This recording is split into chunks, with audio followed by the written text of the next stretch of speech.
जरा कटार पावर का जरा कटार कि जैसे नैया डोले गंगा जी के धार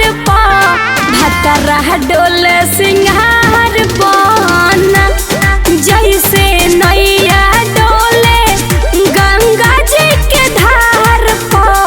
पिया डोले सिंगार बना।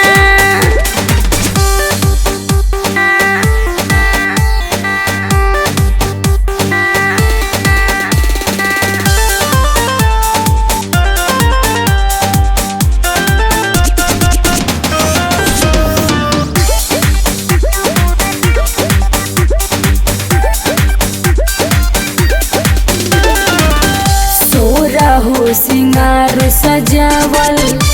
हो जाला खतारा दिनवे में करे मुआना राती वाला लाफारा सोरा हो सिंगार सजावल हो जाला खतारा दिनवे में करे मुआना राती वाला लाफारा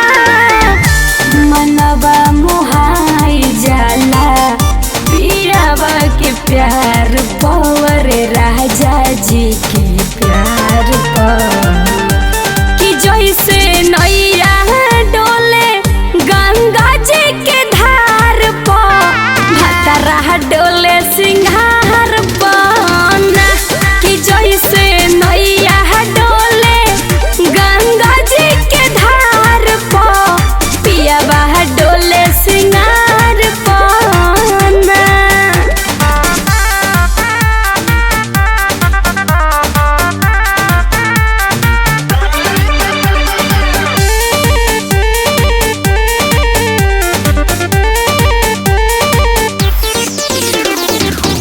पिंटू विद्यार्थी